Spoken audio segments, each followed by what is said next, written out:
Body filler, it's an essential for our bodywork, for our restoration industry. So this is body filler for restoration, which is, I believe this is different than collision repair. You know, the purpose of body filler is simply to perfect shape. Really mindful, it's not to bury and hide damage and fill up rust holes, and let's just get that out of our minds completely, okay? This stuff is just for perfecting shape where we don't have the opportunity to get our metal as close as we want. After all these decades of using this stuff, all the chemistry, researching, learning, spending time with chemists that makes this stuff work, I'm just going to give you as much of that as we possibly can. Firstly, setting up your workspace. Get a clean little area set up, okay? You can see here we've just got a little bit of bench, some fresh paper, got everything laid out, really nice. Clean, make sure all your products are in good shape. One thing to look out for, and you really get caught out on this, is making sure that things are within date. Here's a tube of our hardener or our catalyst. This is our activator that actually initiates the chemical reaction once we mix these two together. We need to make sure this is within date, okay? This stuff ages. It has a 2-year lifespan, a 2-year use by date on it. How do we know? First, simple, run-of-the-mill check. Give it a light squeeze.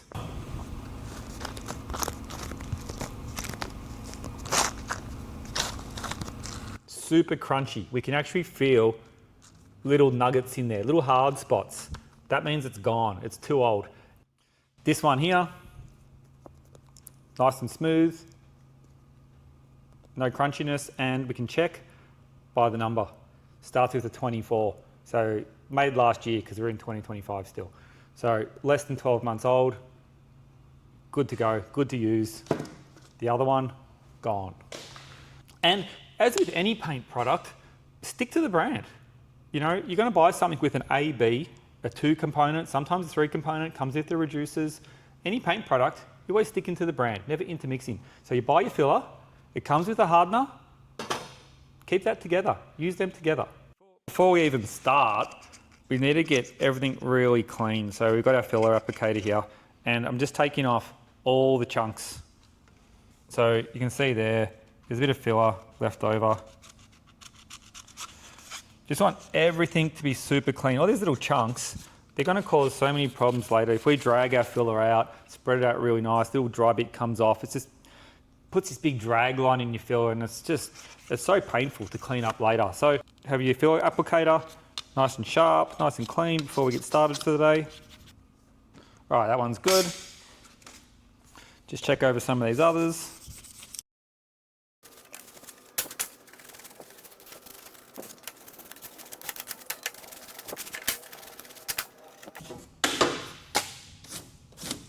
All right, nice clean applicators, nice clean work area, fresh cans of filler, clean mixing board, scales, ready to go. So our little work areas, nice and clean. You know, we're not going to get dust and contaminants and bits of, rubbish in our filler later on. Super important to be organised to do this stuff.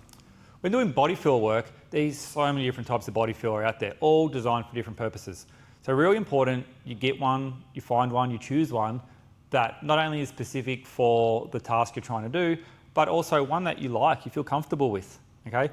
There's, all this gorilla hair, fiberglass stuff, which for restorations, it's a bit of a grey area, it may not be the best, it's frowned upon a little bit as patching up rust holes and doing stuff you shouldn't really do, right up to the other end where there's very, very fine fillers, okay? So today's video is on the bulk, the mainstream filler.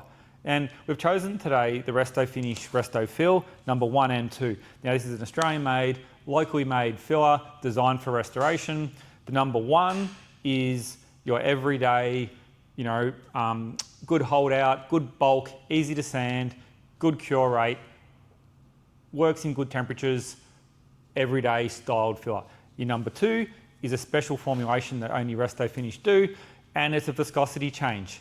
It buys us a few more minutes, so we actually have 4 more minutes of work time with this one. It gives us a great feather edge. This one's been designed specifically for restoration, for skimming. Large areas, very lightly, feather out and have the extra time to really lay that down, glassy and slick. Super important once we start filling very accurately.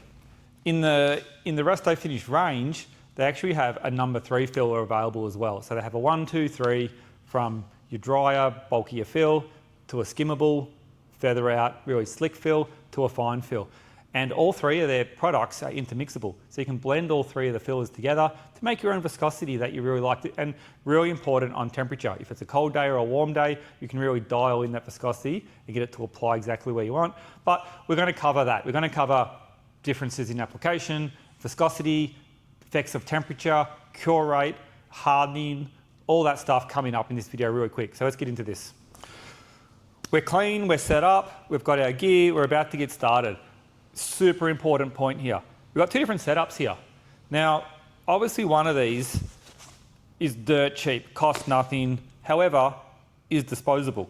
We're going to have to do this setup over and over and over again, and there's actually a chemistry in this. If we use cardboard, which we'll get into, if we use cardboard, it's extremely detrimental to the performance characteristics of our products. If we go this setup here, nice clean bit of stainless board, nice piece of spring steel. With this setup here, it's clean. We only have to pay for it once. This will last a lifetime, look after this. But more importantly, we use this setup, the characteristics of the product will perform exactly how the chemists and the manufacturers intended it to be. Why don't we use cardboard? Let's find out. If we grab our filler, jam it on our cardboard, all right, we can start spreading it out. Let's find out what happens if we do mix the filler on this piece of cardboard.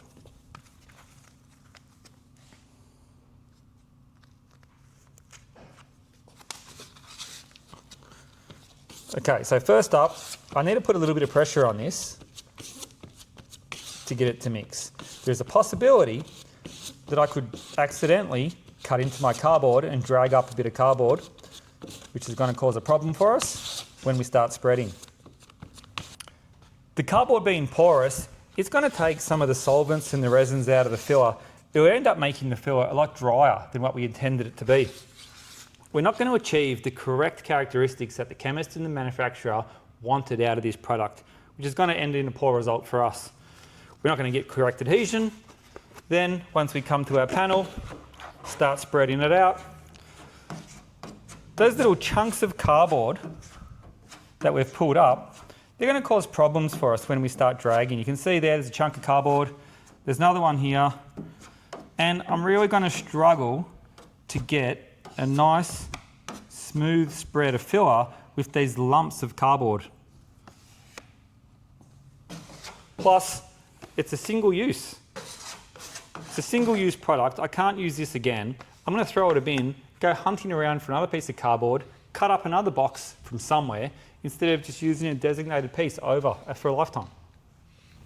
It's time to mix. It's mixing time, right?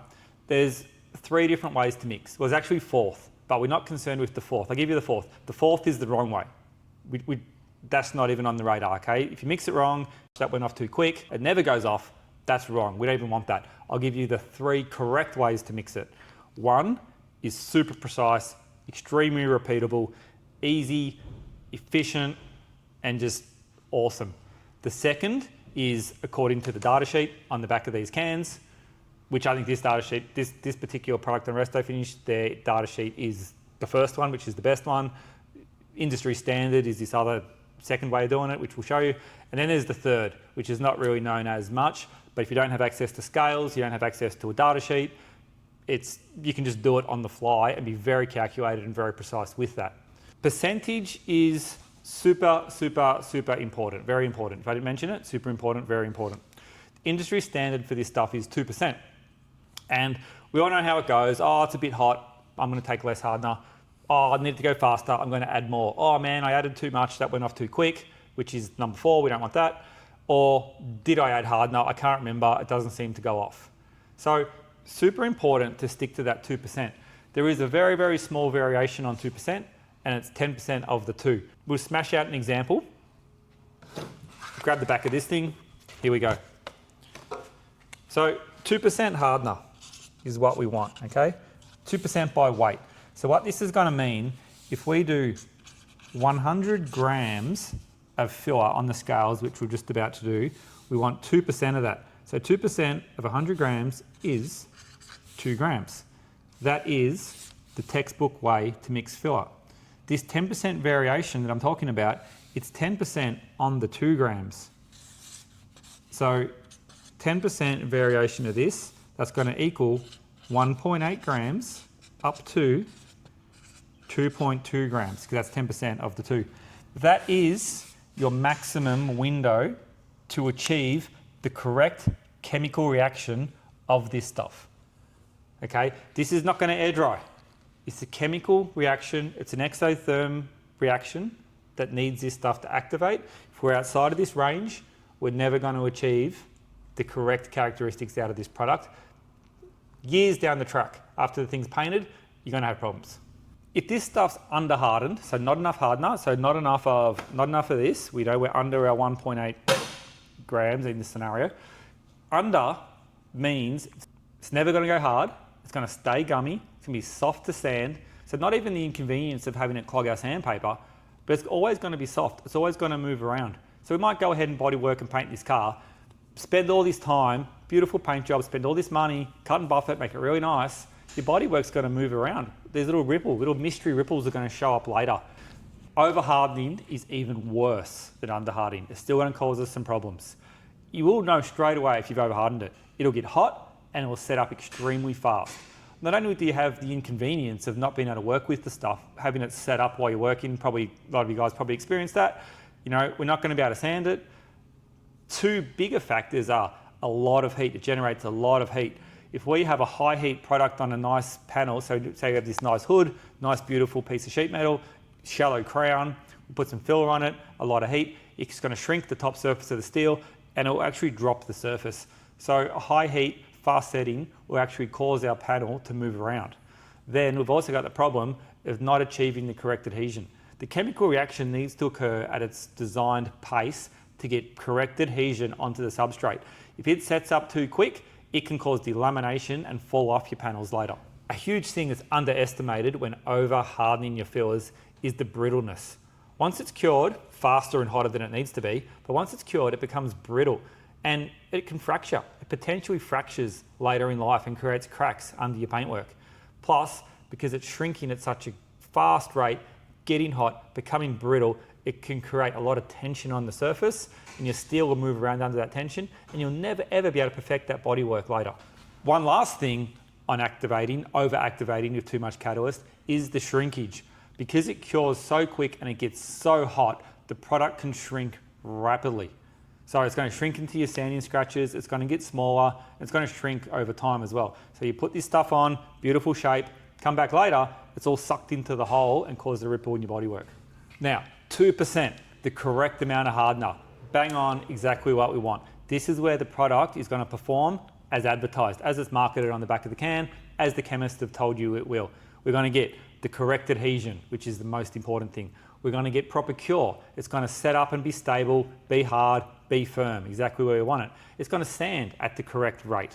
However, the biggest advantage, besides the product working perfectly, the biggest advantage is overall consistency. If we're doing a job on a car, you know, you're mixing filler, putting it on, sanding it on, over and over and over again, we adopt this consistent routine. We're going to get consistent work frame, consistent time, consistent adhesion, consistent sand rate, which is even more important. We have multiple fills all over the panel. We're trying to block sand this thing, spline sand this thing to the right shape. It'll sand consistently down at the same rate and get us our even surface we're aiming for. On our previous application of filler, there's a few spots here that got missed, so we can see those low areas there and there. Before we go over here and mix, we really need to get this set up, ready to accept the filler. First thing we need to do is make sure this is all sanded, ready to go.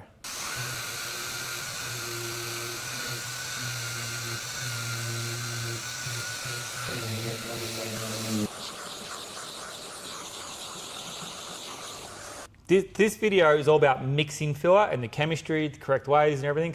We're not going to deep dive into application of filler and coatings, bare metal, epoxy, all that stuff. That's going to be the next one. It's going to be in a series 2, episode 2, whatever of this. This is purely mixing and application. However, really important, I thought I'd just touch on this. You can see there I use the orbital sander because we're not trying to control shape.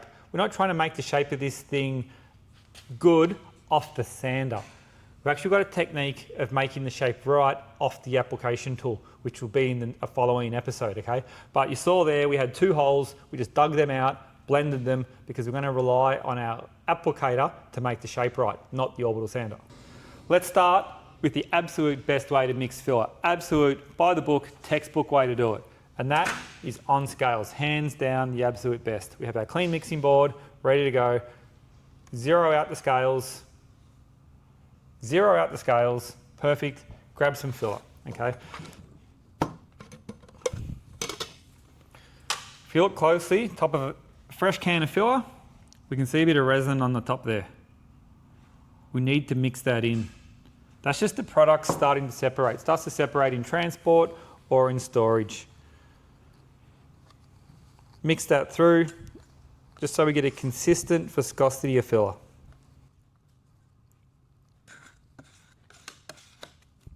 Okay, onto the scales.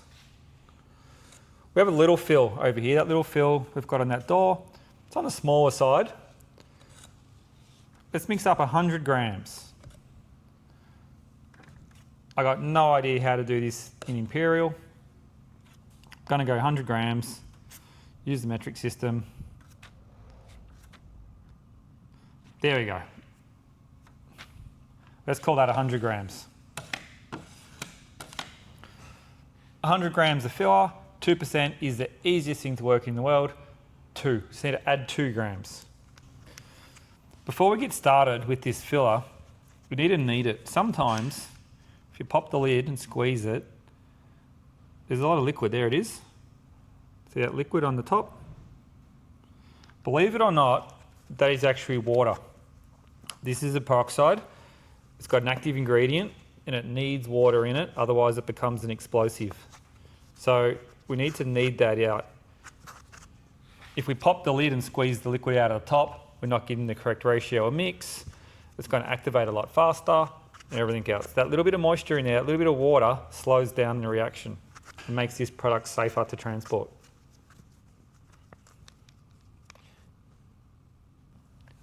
So after we've kneaded it, give it a squeeze, and you can see it comes up like a cream paste. So that's what we want. 100 grams, 2% by weight is 2 grams. All we need to do is add 2 grams.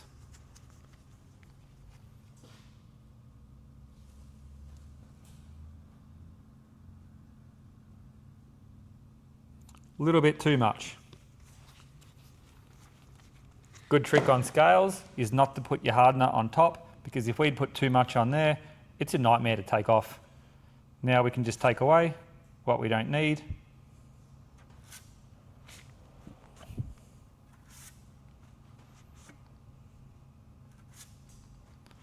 There we have it. We're back to our original number plus 2, 2%, ready to go. Time to mix.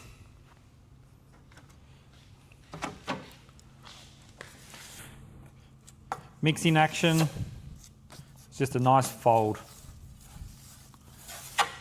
Make sure we scrape off the bottom. The hardener or the peroxide, the catalyst, is coloured and we can see all these streaks. We need to go all the way until there's no more streaks.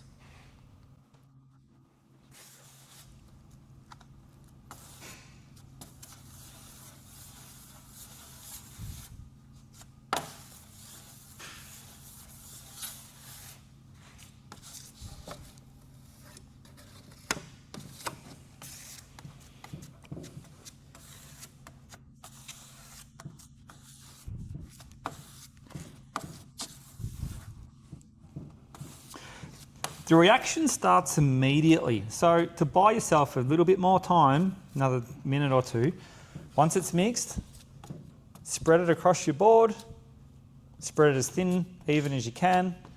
That's just going to buy you some more time. It also gives the opportunity for the air bubbles to rise up and come out of the fill. I said we're not going to cover application too much.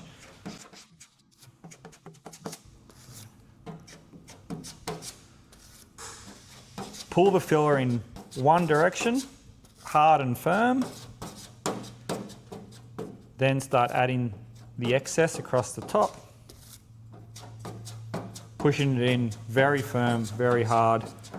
A technique we can only achieve with a steel applicator and not with a plastic applicator. Add some extra on top.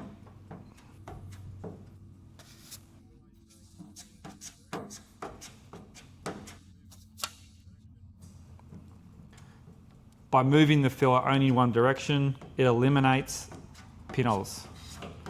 Now we can just drag the excess off the top. Grab a large applicator.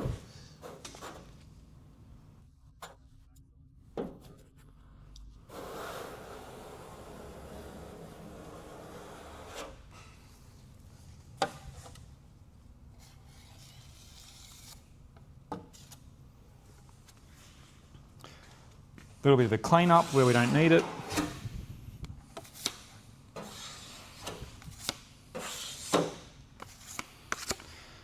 That way we've removed all the fill we don't want. We've only left it exactly where it needs to be. Dump that in the bin, clean up our tools, we can move on to the next area. Now we've got all this excess fill left over, but we've filled our hole. We don't need this. This here, rather than turn it into dust, wasted time, wasted effort, we can use our cardboard mixing tray. We can get rid of our excess.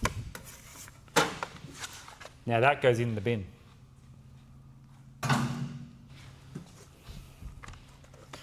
Rather than spend a bunch of time putting excess filler on, wasting our time sanding that, making dust, we just dump that excess in the bin straight away, and we can spend our time cleaning our tools.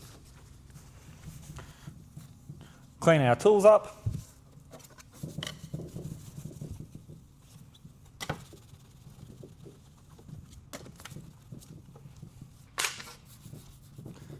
So that's the absolute best way to mix, is on the scales, very accurate.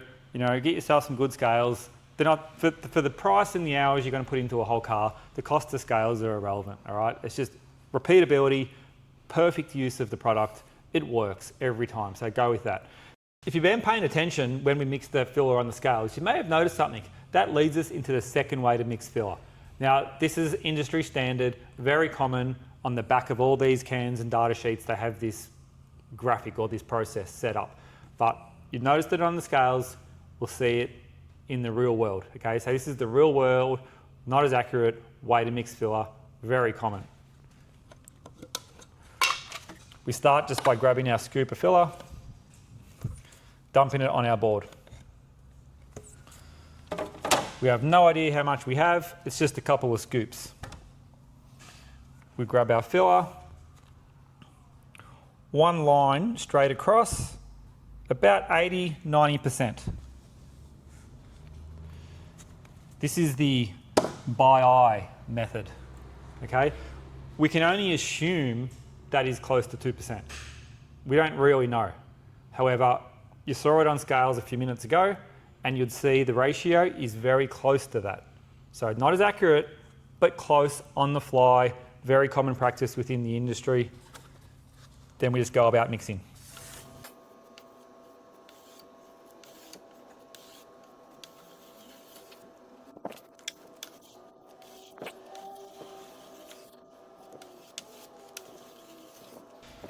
The third way, that brings us to the third way, how to mix this stuff. Now, this is, if you've got no scales, no data sheet, no reference, and you haven't done it much, and you just absolutely lost, you got nowhere to start. It's a way to create a visual aid that gets you on track very quick. Not as precise, but gets you there pretty quick. I'll try and talk this through as we do it. Start again with our clean board. Always have clean tools, always, always. You grab a scoop, okay? Here's our scoop of material.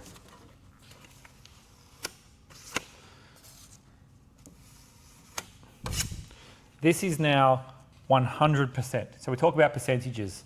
We need 2% of the hardener. It's all calculated on percentages. This is now 100% of our material. If we halve this, and I need to try and do this in a way that's neat, which is somewhat difficult. Okay, now we have two piles of 50%. So let's clean this one up. There we go. This is now 50%. Let's halve it again. There we go. Now we have two piles of 25%. So clean that one up. And half again. We'll probably end up fast forwarding this. We'll get to the end and I can talk it through. But we've gone 50%, 25%, 2 piles of 12.5%. We clean that one up.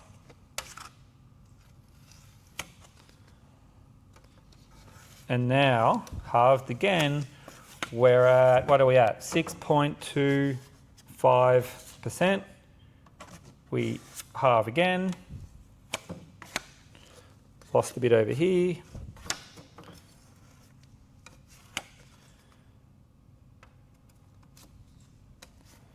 Now we're at 3.1, somewhere there. Halve that again. Okay. So these 2 piles now are at 1.5%. So we have 1.5% here and 3.1% here. That means right in the middle is our 2%. That's how much hardener we need. So our little pile of hardener has to be halfway between the size of those 2 piles. It's not spot on, it's not highly accurate, but it gets us very close, very fast. Now we grab all of our filler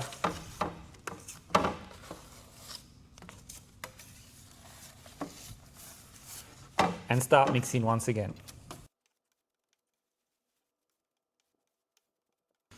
So you can see with that one, third one, by cutting the filler 6 times, we end up with those last 2 little piles that really nails our percentage where we need to be at.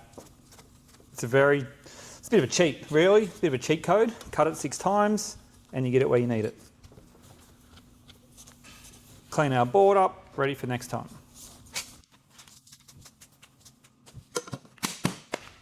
Right, there you have it. There's 4 ways to mix. 3 good ways and 1 completely wrong way. And if remember, if it goes off too hard, gets too hot, that's wrong. I've shown you 3 simple ways to do it. The best way to do it, a good way to do it, and a second good way to do it. Okay? Use the product simple, nice clean work area, clean tools. It just means simple, neat results. You can really get it done very effectively without making a mess. That mixing motion is really important. That nice, clean, simple fold, rolling the product through itself. You really do not want to introduce any air. The second you go for a lift or a whip, you're going to put an air in it. It's going to end up with air bubbles in your job. You don't want to do it.